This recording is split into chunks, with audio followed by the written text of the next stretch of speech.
Thank you, Chase, and thank you to, can you hear me okay? I'm just going to take your word for it. I'm going to turn around here and look and see that I'm supposed to say thank you also to Geek Gamer TV for pulling this stuff together. I understand that that this is being live streamed as we speak on Twitch. So if you're a Twitcher,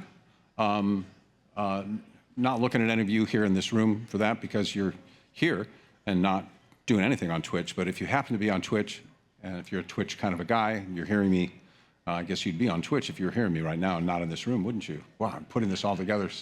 Mine like a steel trap here. Anyway, thank you, Chase, and thank you to Geek Gamer TV. For those of you who will be hearing me say this later, after Geek Gamer releases their stuff on YouTube, I will be sharing a link, and my folk, people who follow me in various places that I find myself, I'll be sharing that out, and shouts to Geek Gamer for that. Really like to thank Jerry Thompson, who is one of the founding members of the Brain Trust for the Northwest Pinball Gaming Show that's been going here. This is my second time here. I was first here in 2014. My son at that time happened to be stationed at Fort Lewis, so that was convenient, and I came over just kind of for yucks, and you know, Jerry and I think maybe we met at that show. I think maybe Dwight was here and introduced us. I think that was maybe when we met, just 11 years ago, and we've stayed in touch. He's been doing fabulous work with Stern right along. I've been off kind of a, you know, have a kind of a cometary orbit myself around pinball. I'm currently, you know, still sort of on the outer edges of that orbit, but I'll say a little bit more about that in a minute. But Jerry called me a few weeks ago, or texted me a few weeks ago, and asked if I'd come and do a talk. And this was a light enough ask because I'd done something similar to this a few years ago that I basically had to just like take a greatest hits sample of, and that's a little bit what you're going to see tonight. So the other person I have to thank for the material that you're going to see tonight that sort of teased this all up is Martin Wiest. Martin runs a group in Frankfurt, Germany. It's a pinball collectors club. Martin knows somebody who collects pinball games and also farms chickens. Inside 2 of his 10 buildings outside Frankfurt, they don't have chickens in them, they have pinballs in them, and they have 500 concours condition pinball games. Old, new, and everywhere in between. They're kept in mint, absolutely cherry condition, and every one of my games was there. And it was a remarkable, remarkable weekend. Martin essentially interviewed me through a presentation of every game that I did, and it took 2 sessions, about 3.5, 4 hours each. So this is a major cut down from that, and I'm going to talk a little bit about how I went about cutting it down. The main thing that I did was I just said, I'm working on the Williams portfolio, and that's mostly what I'm talking about today. So with absolutely no disrespect either to Capcom or to IT or to Stern, certainly, with whom I did some really, really great work with many of the folks, none of whom happen to be here this week, but Greg Dunlap is here. Yes, he is. Yes, he is. Sorry, my goodness. But we knew each other from Williams, right? Yeah. Just saying. Okay, so that in my mind, my bad. That was inconsiderate. I feel terrible, but thanks for coming, Greg. It's always great to see you, as you know. So, in any case, I'm just doing Williams stuff mostly because of the last person I have to thank before I get started, and that guy is Marcel Gonzalez. Does anybody know who Marcel is? Marcel is also a pinball collector and operator and musician, and back in the late 90s, he digitized music from System 11, System 6, WPC, the old NARC system. I can't remember what that system was called, that Midway video system, early stuff that a lot of our early work also appeared on. All the Yamaha, basically all the versions of the Yamaha sound system that Williams made. Marcel digitized all that stuff by making sound calls from his test bed and then captured all the audio, brought it into a DAW, and made something a little bit cooler out of it. Made it a little bit stereo and made it a little bit more hi-fi. It's still just the Yamaha doing its 8 voices of FM synthesis, but it's, it just sounds better. Anyway, if you go to cgmusic.net and work your way down to the archives, you will hear tracks that Marcel created, and that has been what has kept, in my own listening, that's what's kept this stuff alive for me while I've been on this journey away from pinball that I've been on for some time now. So I never miss an opportunity to say thank you and shout out to Marcel, who did all that work. He's a really interesting guy. He runs a pinball show in the Orlando area, I think, every February. And if you're ever down that way, you should probably check that out too. So there's that. Hey, is there a blue water bottle, David, down by where you're sitting? Would somebody mind just bringing that up here? I'm finding myself with kind of dry mouth, and here I am. Anyway, my name's Chris Granner, and I'm going to just give you a quick bio. Thanks, man. Did that work? Are you seeing this goofy picture of me now?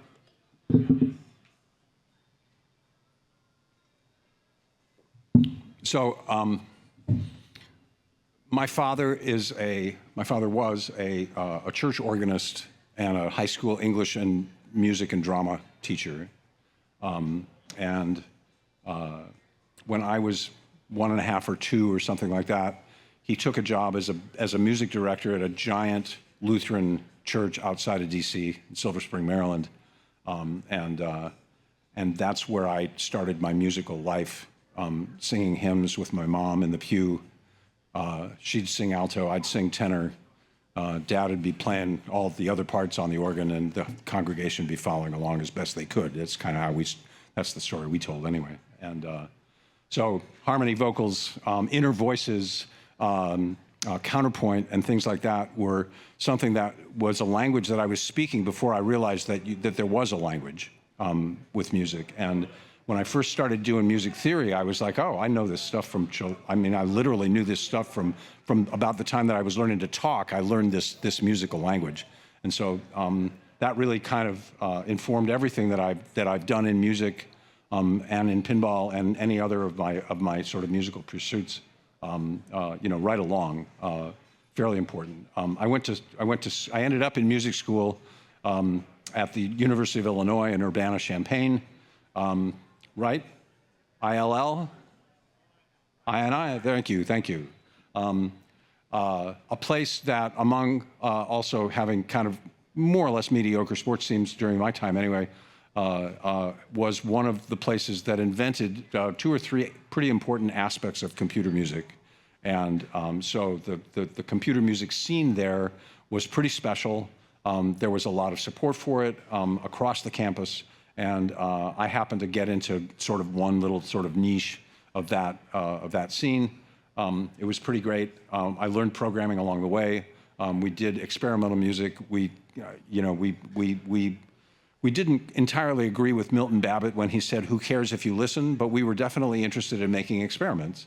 And so if it sounded weird, that was not necessarily a rule out.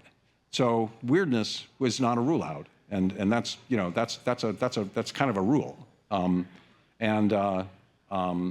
We did say then, and I still say now, it's not for everybody, but it was for me, So that was something.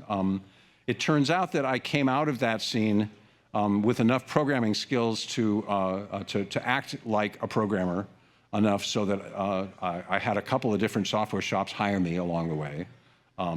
But I was really hoping to do something with music and something with technology, I guess. And so working as a programmer, I was sort of like keeping my nose, in the air, hoping for some kind of an opportunity.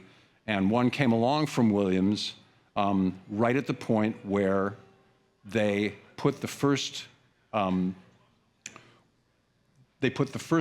synthesizer into the first pinball game, which was Road Kings. I'm going to talk about that in just a minute.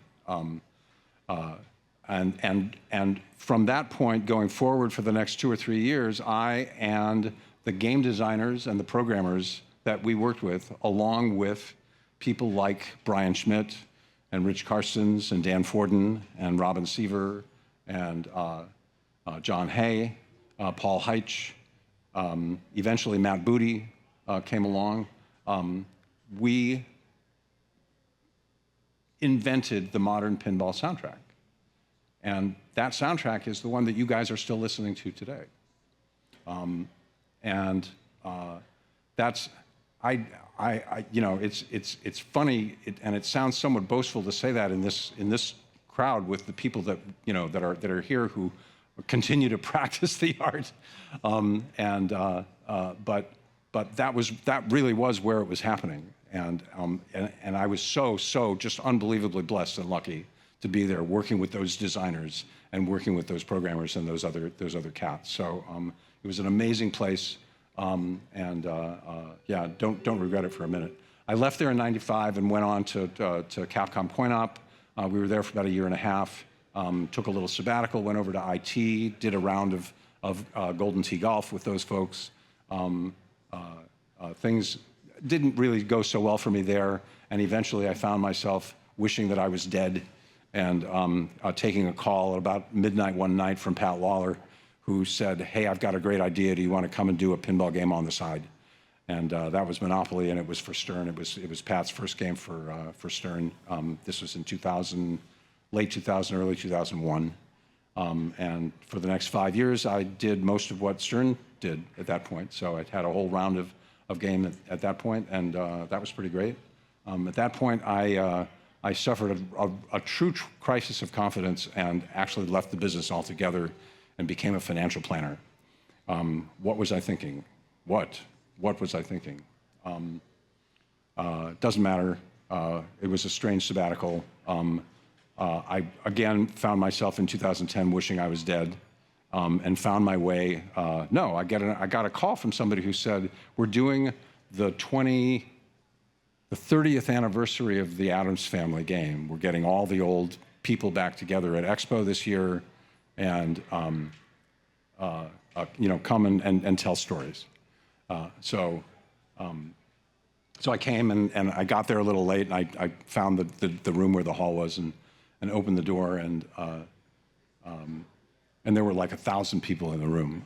It's a huge crowd, and all of my old colleagues were sitting in a little area, 25 or 30 of them off to one side of the stage, and Pat and Larry and I think Roger were up on stage talking about something, and Larry sort of motioned me over and had me sit with everybody else, and a couple minutes later, Pat motioned me up to the stage, and he said, "We're just about the point. Chris got here just in time to tell his story, and I'm going to tell this story later, so I won't go into any more of it now. But as I'm making my way towards that place where I was sitting, everybody was like turning and looking, and they were going, 'Oh yeah, it's Granner. Oh, it's Chris Granner. Oh, it's like Chris Granner,' and it was like, whoa, that's right.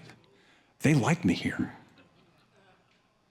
And that was literally like a light bulb moment. That was like, oh God, I had forgotten all about that part. That was pretty cool. So I still say these days, I still say that pinball literally saved my life, because that was a moment where things really were going bad for me. And it was just so great to find myself back into a community of people who got what I got and dug what I did. And it wasn't long from there that I got a call from Jack to do sound for Wizard of Oz, and managed to sort of turn the corner and find my way back into game sound. Then there's some more stuff that's going to come up, soon enough. But that was a pretty good moment. I didn't finish Wizard of Oz. I had to hand that project over to Rob Berry, because I went to work for Spooky Cool Labs, which was Brian Eddy's and Joe Kamenkow's and Larry's company. In 2012, we were making a Wizard of Oz themed city builder for Facebook in Unity. And if you know anything about any of those three things, you realize what an insanely stupid idea that was. But there we were, and we made the game. And Joe always knew that it was going to be a bust, because we had enough money to make the game, but not enough to market it. So as soon as we were done making the game, he immediately pivoted to the thing that he really wanted to do, which was make a social casino, because he was already doing slot machines. And so that's what Spooky Cool Labs Casino was, that we worked on for the next 6 months and eventually sold it to Zynga. And I was part of that sale, and the rest is sort of the present moment because I'm still there, and I'm an audio director for Zynga, for a division of Zynga, and happy that worked out very well for me, and I'm happy I did it. But I stopped making pinball at that point, so that's kind of like the end of my pinball story up until this point. So we'll just go that far with that part of the story, and now hit the button for the next slide. So this was the first game that we did. As I said, it's Road Kings. Like I said, it was the first game that featured a Yamaha synthesizer. Suddenly we're in a place where we have 8 FM voices.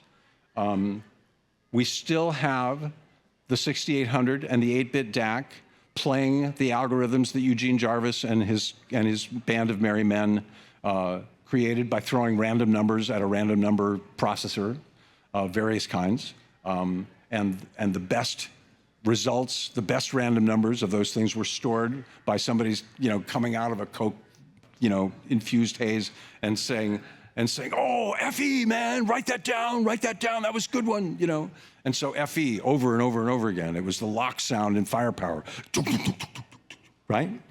Great sound, unbelievable sound. They used it all over the place. But all those sounds were still part of the sound package while in Road Kings. The only thing that the Yamaha did at that point was make music. It just made 8 tracks of music, of FM synthesis. It didn't even have our one-on drummer at that point. So it was a very primitive thing, and all it did was make music. At the time, my still friend Bill Parad was there. He had written the first version of the operating system that played stuff that fired opcodes at the Yamaha, and he had written the first couple of first little tune that was playing in this game. And Mark Ritchie, the game designer, and George Petro, the programmer, thought it was okay, but they didn't feel that it was really inspiring, and they wanted it to kind of just get punched up a little bit. So that was kind of my first job. And I punched it up, and we worked, and we did 35 or 40 versions of that tune, and they came over. They spent days after days in my office while I would tweak the melody here or the tone of the so-called lead guitar patch there, and we would do all these things. And finally, they got to the point where they saying, "Well, all right, I don't hate this," So that was like parade day, throw a parade for that, but. In the midst of all this, I thought, oh man, I've got a great idea for the multi-ball tune. It's gonna start with a banjo lick. And they're like, what? You're crazy, and I love bluegrass. I can fake anything, but I'm not faking when I'm playing bluegrass. So I'm like, no, you're really gonna love this. This is gonna be so great. And so I produced this track. And they're like, oh man, this is awesome. This is great. It's got the great energy. It's just, yes, this is awesome, except I hate the banjo. And I'm like, dude, live with it for a week. You're gonna love this banjo, So they wait for me to go on vacation.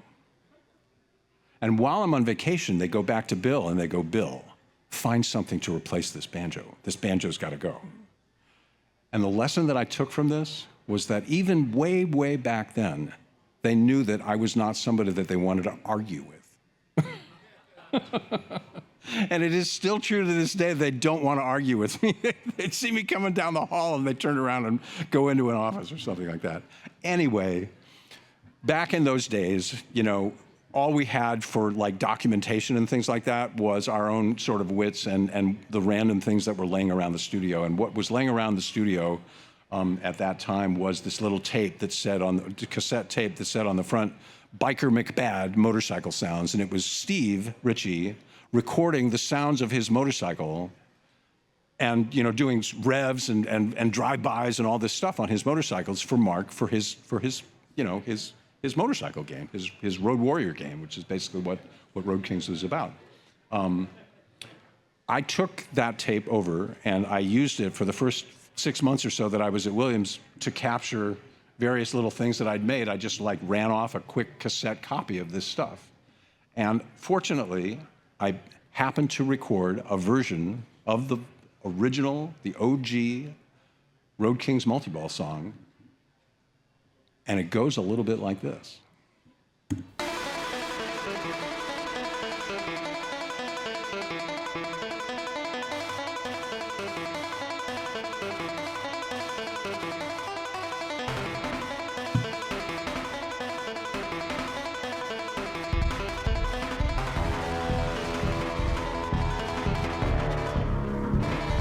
That was the cassette.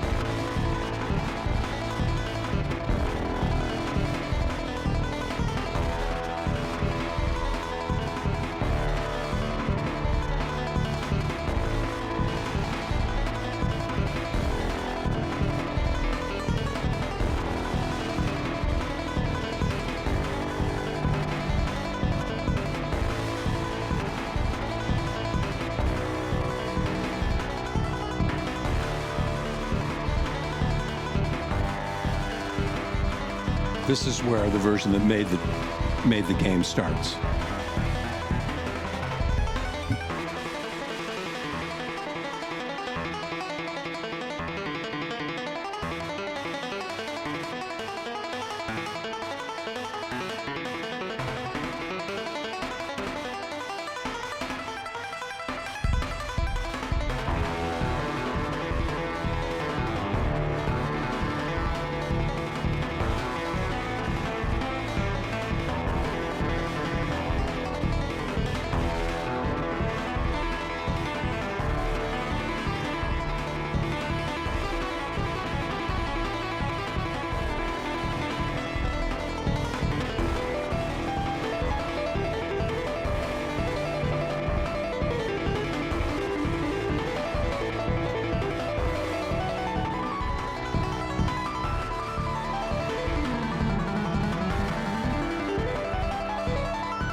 Anyway, that was the OG Road Kings multi-ball song. Thank you. Yeah, it was kind of a goofy game. A lot of us thought, oh, High Speed was this great, incredibly successful game. If High Speed could sell that many copies, how many would Road Kings sell? Well, not even a quarter as many. So, oh well, But it was a good first effort. It was the first pinball game by George Petro, which turned out to be a cool thing. It was the first collaboration between me and Mark Ritchie, and for reasons that I think you'll see, Mark has always been my favorite pinball designer, yeah, it was a great place to start. While that one was wrapping up, Python and Barry Ausler were in the midst of putting this little number together, and I call this the most important pin because this was the game where Python taught us that what we're doing in this business is we're making machines come to life. And he taught us this in the context of making a game about a machine that was coming to life. So, it's just kind of this cute little self-referential thing, right? But that really is, that's what we're doing. That's what we're doing all the time here. That's what pinball has always been. That's what great amusement with devices has always been, going all the way back to the original Barcarolle machines and crazy machines from the early Industrial Revolution, steam-powered squawk boxes and these strange things that came to life by some kind of magic that was behind the scenes. And, with computers and with electronics, that took a huge leap forward, and we were there in the point where we got to actually start getting those machines to talk. And Pinbot talked a little, and we lit him up in a certain way, and that was the great lesson, and that was the lesson that Python made sure we remembered. So he's the other guy that I always thank. A very, very important guy. The track that I have here to play is not a track that I wrote. It's a track by Bill Parrott, by my old colleague. It was the original track that he wrote. He started work on this game while I was still finishing up Road Kings. And again, they thought it was okay, but as Joe Dillon, the head of sales at the time, said, "I'm in space, but I'm not in deep space." That's what he said, and it was like, okay, I think I can work with that feedback. Somebody said, Granner, why don't you take a shot at this thing? And I did, and the Pinbot tune that I wrote that people know as the main play tune from Pinbot has a bunch of things about it that are really interesting, and the the code and the tools that we had to manipulate the Yamaha with at that point took a kind of a big leap forward during the Pinball time. We added the ability to manipulate synthesis parameters in real time. And so a lot of the background texture that you hear in those tunes is us playing with those tools for the first time. So that's something for you to, that's a little exercise for the student if you go to my website and dig into the archives and into the Pinbot area, the first Pinbot track, that's something you can study, and it's pretty interesting stuff. It's pretty nice. But that's been covered elsewhere, and what I wanted to cover on this in this trip was somebody who really knew how to write music that was, I think, beautiful, and this tune did make the game. It's the high scored at 8 tune. It's when you enter your initials. And I just want to give you, I'll play a little bit of it just so that you can kind of remember. Come on. We control the universe.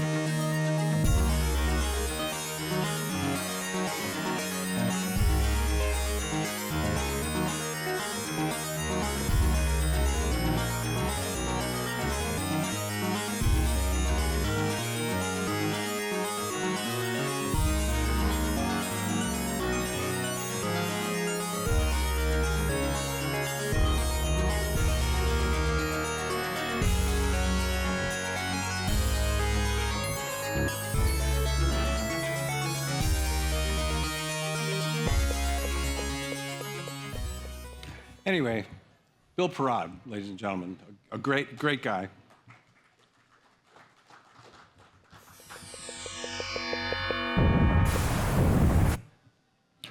I'm now skipping lightly over several games. The next, what I think of as a really cool game that I did was Cyclone. It was another Barry and Python joint, it started to feature. At this point, we really were starting to feel our oats with doing VO, and to have someone like this fellow here in the room, makes me a little, it's a little bit embarrassing to do what I'm about to do, which is to say, "Welcome to my house. Won't you come in?" And that wasn't me in the game. That was Mark. That was Mark Ritchie who did that voice. You'll recognize the Dracula character from a game that I'll feature here in a minute. But that character was born for us, for Pinball, was born in Cyclone, and he did say those things. He also went, "Blah," which, when I still see Mark walking down the hall in Pinball Expo as they're coming toward me, he always says something a little crude, which I won't repeat here, but I then say, "Blah," and we make each other laugh. It's just one of those kind of inside jokes. But we did have a lot of fun with Python, with Barry. Barry was the man of 1,000 playfields. He could make a playfield faster than anybody. And this was a particularly nice one. It's a very simple game. It's a one-ball game in a very multi-ball era. And it was a game that I abandoned the one-armed drummer that we were gifted for Millionaire for a very, very simple structure. The thing that we had done by this time, though, was as I said, I keep on talking about the 8 voices that Yamaha gives you on this chip. At this point, we were leaning more heavily into sound effects that we were making in this on the Yamaha side, and not so much on the old System 11 sound effects. And so we had to have some way to work out what resources you could use to play a sound effect that, it was still FM, and you still only had 8 voices altogether. So the tool that we used to do that was we developed this notion called track stealing. So any given sound effect would steal 1 through 8 of the tracks. If you stole all 8, then you completely took over, like a fanfare or something like that. If you stole just 3 or 4, then you could continue to have your sort of like bass line and rhythm section still play your tune, but still have little beeps and boops or little fanfares or flourishes or any other kind of sound that you could make with the Yamaha would happen over the top. And you'd have a sort of a natural amount of ducking that would occur, because the more you stole, the more you would duck. And so you had that just kind of structural ducking, if you will. And Cyclone, we were already at the point where we were saying, what if we just made music with 4 tracks and saved the other 4 for sound effects all the time? And that's what we did. Bill, by this time, had moved on, had gone around the world, had spent 6 months in Bali and came back, and he said, I've got a bunch of great ideas for sound effects for the Yamaha. And Cyclone is full of these crazy sound effects that he made. Really, really wild. Marcel didn't capture any of those, and so I can't play any of them for you. But if you ever can find a Cyclone game, check them out. They're wild. They're really wild and crazy. Good stuff. Cyclone. Well, no Chris Granner talk would be complete without mentioning Taxi, the main tune of which is still the favorite thing that I've written, still my favorite thing. Why? Why is it the favorite thing? Well, I tried a couple of different things, and this was a game that I was disappointed that we were doing because I thought we were making a Grand Prix game. When I first saw this playfield, there were these crossed figure-8 ramps, and I was like, oh, why? We were going to do some kind of like really rockin', Formula One madness, and Python said, that's boring, man. Let's do something else. Let's do Taxi. Let's pick up weird characters, and we'll do that. And that was the argument that won the day, and that's what we did. And I was kind of bummed, but Mark was like, dude, it's going to be great. Just do some Grateful Dead, do some Little Feat stuff. It'll be perfect. And I'm like, oh, I can do that. I'm even faking less then, So I wrote this track. I'm sorry. I just, you have to indulge me, and I'm going to play this track. Ooh, Taxi.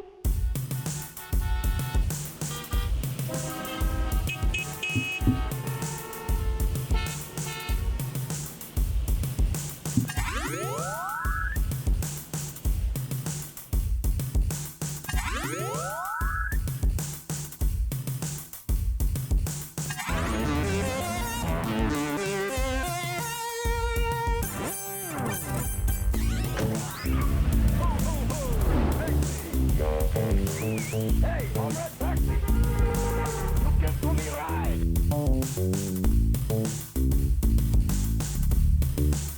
Behold the 2-voice FM rhythm guitar.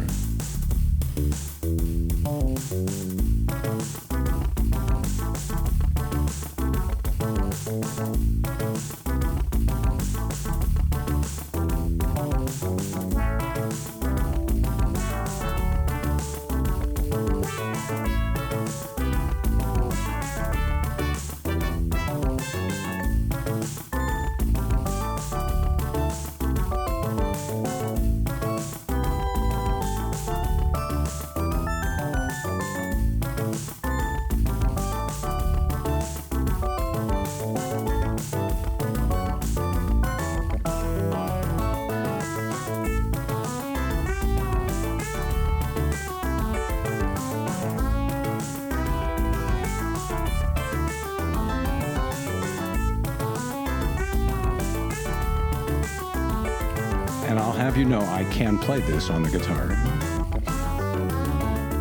I've been working on it for 35 years.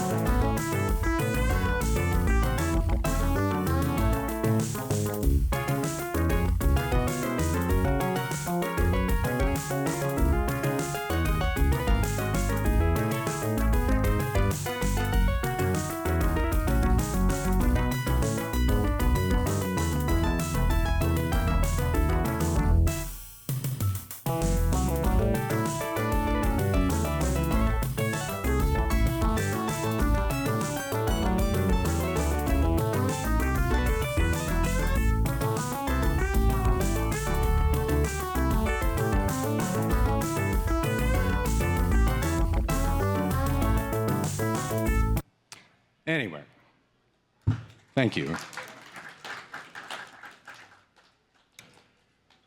So I skip over a lot here to get to this game, but we're skipping over a little bit of a kind of a dark timeline for Williams.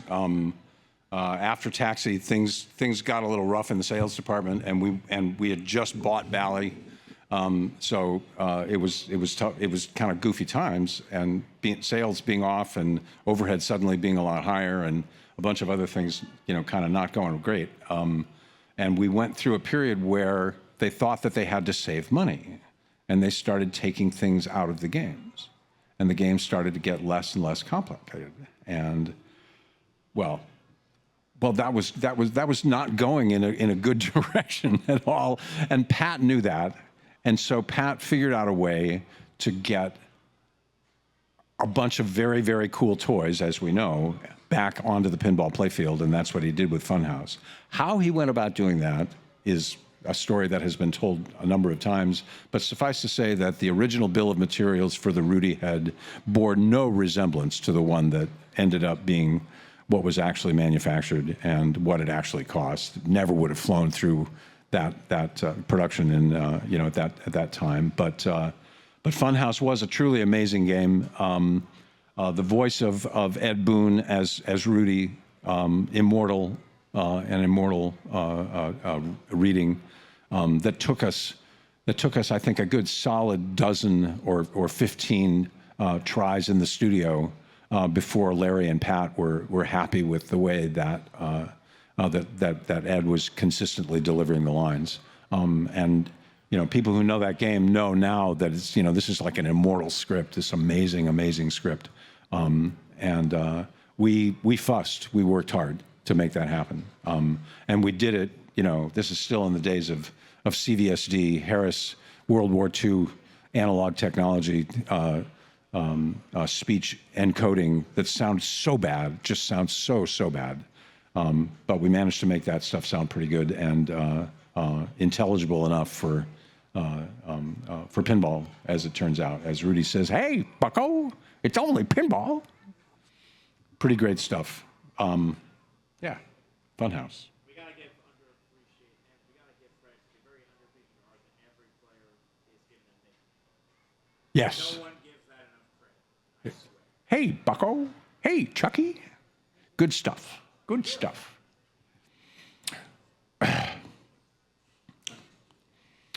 So, I haven't told this story in this time zone yet. I've told it several times. It was the story that I told at that Pinball Expo, when Larry and Pat invited me back to tell the story of how we got Arnold to do the voice for do the custom pinball script for Terminator 2. And of course we were saying, well, we need to get Arnold into the studio and we need him to read our pinball script. And the Carolco people were saying, well, what do you mean? What are you talking about? And we said, well, somebody's got to say, get the extra ball. And so they said, well, like, that's not enough of an example. We need more of an example than that. And can you get a sound-alike to do it? So this is like on a Friday, and I was in Roger's office, and he goes, Chris, can you like drum up somebody to read it, to do this sound-alike? And I'm like, I'll give it a go, So I called a couple of voiceover agencies in town, and they said, we'll have some people call you. You basically you want somebody doing the Terminator, right? And I'm like, yeah, exactly. Yeah, we'll have somebody call you. So this is Friday afternoon. I go home and I wake up Friday morning and Saturday morning. It's 9 o'clock in the morning. At 9 o'clock on the dot, my phone rings. Hello, Mr. Granner. It's Arnold.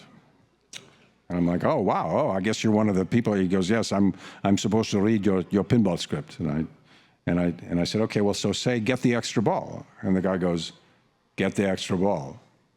And I go, huh. And he goes, you want me to say it again or what? And so we're having this conversation, and I said, no, I think I got it.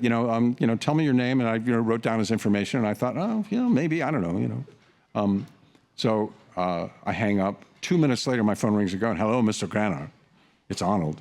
And I'm like, okay, well, so say, get the extra ball, get the extra ball.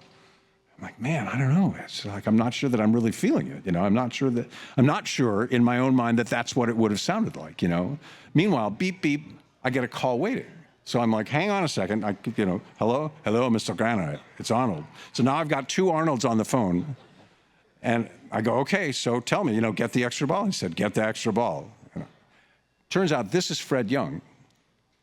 So Fred was the guy that I decided to pick, the third guy who called. And we had him in, and we had, a 20-line script of some sort that we recorded, included get the extra ball. And, it's an Austrian with at that point, no real discernible ability to act, doing a monotone voice, which was the perfect thing to ask this actor to do, right? So it was a natural for Arnold, and here we were doing something that we thought, this is natural, this has got to be easy, right? And here's this guy who's the man of 1,000 voices, Fred Young. He's just, he just did everything. He did every cartoon voice you could ever imagine, and he had the nice, deep, stentorian voice and monotone. He got that part absolutely down pat, perfectly, and there he is. He's saying, "Get the extra ball, get the extra ball," and I'm like, God. We're all in the studio and we're listening to this and we're going, I don't know. So he read the whole thing and we cut it up and we sent it along to Roger, and Roger sent it on to the Carolco people. We get the word back from the Carolco people. The answer is no. Not only is Arnold not going to do this, you can't use a sound-alike. And we're sitting in Roger's office. Me and Steve are sitting in Roger's office, and we're looking at each other, and Steve goes, if we can't use his voice, what are we buying here? And Roger goes, okay, let's just take the weekend. Let's chill. Let me try and pull some strings and work some magic here.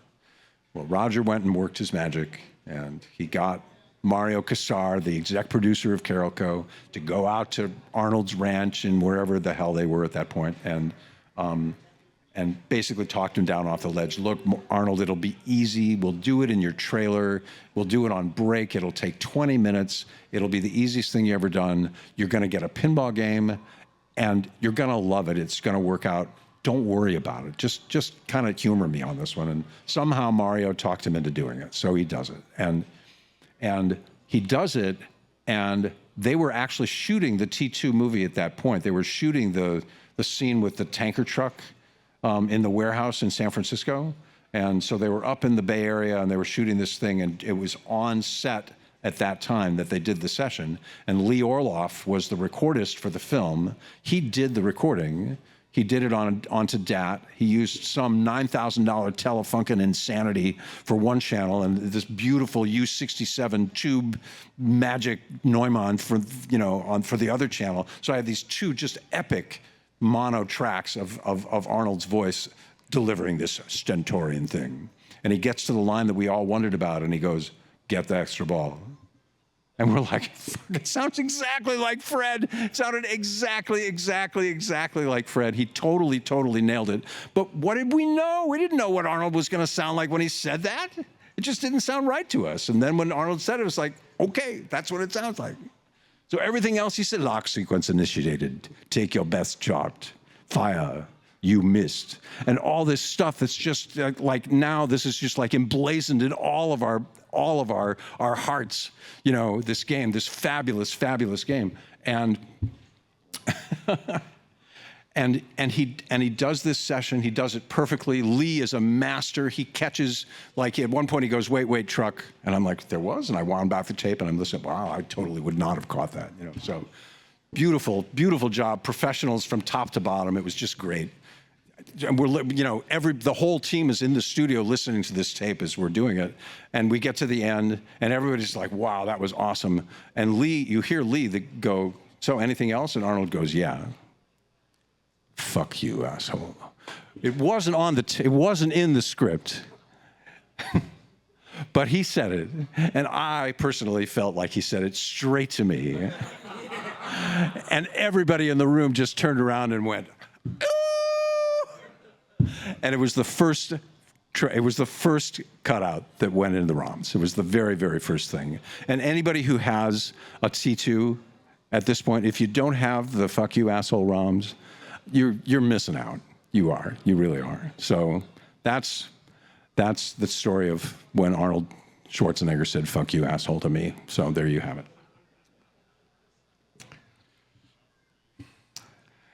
And the next cool things that we did was a pretty cool game that you might remember. You might have seen it on location.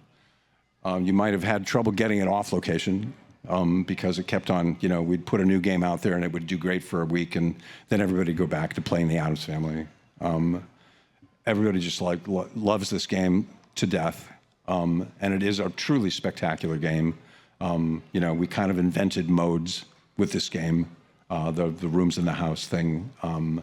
At that point, I had not been asked to do so much for a game, and so I was really reaching back for extra stuff. And we found stuff from every corner of my brain to put into this thing.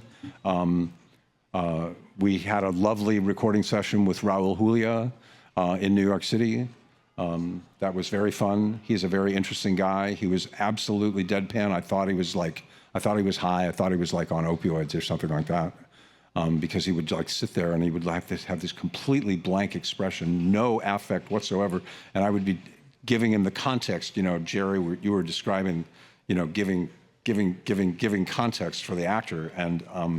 And that was what I was doing. I was doing my best to try and get some recognition from this guy, and he's giving me nothing. He's just zero affect. And then he would go, "And now you're back." And we're all just like blown off the back wall, It's just glorious, glorious thing. And we're like, great, again. "And now you're back," even better than the one before, And so he would go on like this, and line after line after line, and I just thought, what do I have to do, to get a kind of a human reaction from him? It was sort of like it became a little bit of a game that I ended up losing because he didn't do it. He was Gomez Addams for me, reading my lines, but after that was it. That was all he was giving me, And it was a really remarkable session. So it was kind of disconcerting, but we really did get a great body of work out of it, and pretty cool. He also read this thing for my girlfriend at the time, who was a New Yorker and knew him from acting, doing Shakespeare in the Park, and she said, "Would you get his autograph or something like that?" And I asked him to read this thing, and at the very end, I said, "Would you mind?" And he said, "Oh yeah. Hello, this is Raul. Jane can't take your call just now, but if you leave a message, she'll call you back." And it was a good night that night. Addams Family, great game.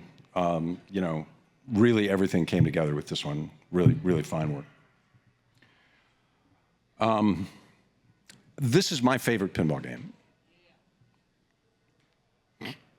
Can I get an amen?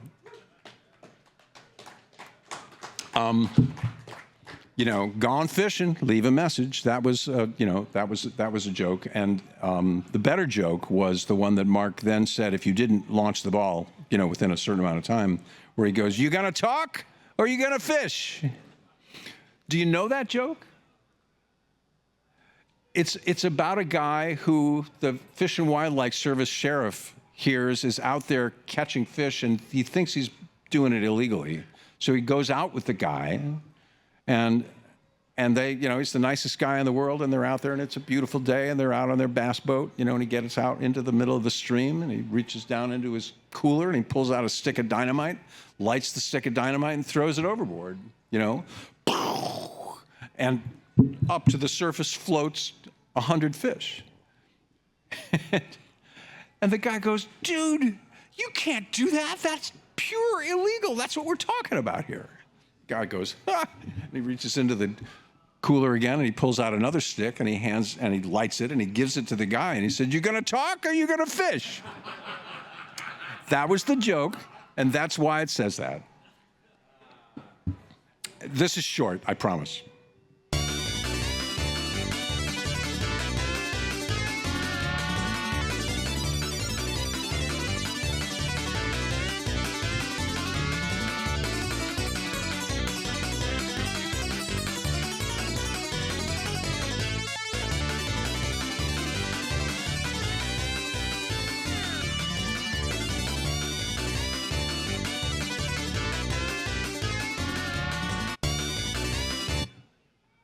So I just looked up at the time, and I realized that we're running way late. The walking in music that I played underneath Chase's intro is what I have on this track. A fine game, a wonderful game. We really enjoyed working on this one a lot. This is really my favorite thing that I did for Dennis. This is a beautiful, beautiful song. Another great thing to go and explore in the archive. Really fun. I'm skipping. Oh, I guess I'm not. Didn't mean to, but there we go. This was, I have to say enough about this, that this was going to be the original DCS game. So this is going to be the end of the road for the Yamaha. We didn't get DCS ready in time, and so we had to rush at the end and go back and redo in FM everything that we had worked on in my little MIDI project studio at the time. I think it ended up being better the way that it is. And when I listened to the stuff that I did in that project studio, I think that was it was such early days. I totally didn't know what I was doing. And so I actually prefer the Twilight Zone stuff, because at that point, this was like the last thing I did for the Yamaha. And I pulled out all the stops. And there's a lot of really great stuff on this in this game. Tim Kitzrow, as the voice of Rod Serling, he figured out that how you do Rod Serling is that you press your upper lip tightly against your teeth, against your upper teeth. You unlock this door with the key of imagination. And turns out that if you can do that, you can get about 80% of the way there, even if you don't have the right voice. Tim had the right voice, and he sounds great in this game. It's a wonderful role. So good stuff, and thanks to everybody on that one. Indy did turn out to be the first DCS game, and a lot of people think that this was Mark's best game. I'm a Fishtails guy, but reasonable people can differ about that. This was a lot of fun. John Rhys Davies did make a great appearance in this game and delivered a really stunning bit when he was going through the list of items on the random feature menu that you play in this game, where you would say, the idol of the Incas, and the Holy Grail, the fish of tails. What the hell is that? And private stock ROMs do contain that little clip. Pretty great stuff. Anyway, we had top men working on this game. Top men, we really did. And that really kind of brings me to the end of my Williams period, and everything that I've talked about after that really is just rehashing all that stuff that I said before about the Pinball Expo and the Wizard of Oz and Zynga and all that, and it's all fine. But I don't have any more to really say. And we're very tight on time, even if we go over a little bit. But I'm happy to entertain any questions or anything else that anybody else would like to ask. If you do have a question or something, there's a mic over here that would put you right there nakedly on camera and everything. Don't be scared. There are nice people at home.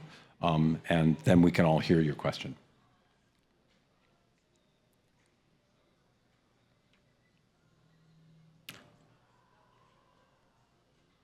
Our first victim. How's it going, Chris? Great. Nice to see you, man. Hey, I have an Indiana Jones, and I was wondering if you could talk about the Easter egg that has the frog bonus. Because I asked Mark Ritchie about it, and he didn't remember much. He just said, those guys, they just kind of do stuff, put it in, but it has music. And I believe that Easter egg was not discovered till many, many years later. That's true. And it probably would behoove me to really not say anything more about it than that, since it does involve an IP violation of some sort. So I can't really say much more than that. But yeah, there's that frog, well, you know the story, right? The frog. Does he get up and dance, or does he just sit there? Prove it. I don't believe you, man. Yeah, it's a thing. It's a thing. There's not much. I don't know that there's much more to say about it than that. I don't think that I want to give away any more of the context than that. Would be wrong, I think. But We gotta chase down Brian Eddy, who coded it, to figure out what the real mystery was about that. nope. Don't recommend it. Don't recommend it. It was here last year. We should have asked then. Anyway, it was a long, strange trip. It's been a long, strange trip, and I basically I never say no when somebody from Pinball asks me to do something, because I really do. I literally owe my whole professional life and really kind of like the depths of my soul to Pinball and the love that the pinball community has for the art and for the community. It's a really, really amazing thing. It's by a mile, no close competition, the coolest thing I ever did. And that will probably always be true. And I'm really, really grateful to have had the opportunity to do all this work. And yeah, so thank you for being fans, and thank you for coming out. It's nice to see you. I'm around for a while now, and yeah, thanks again.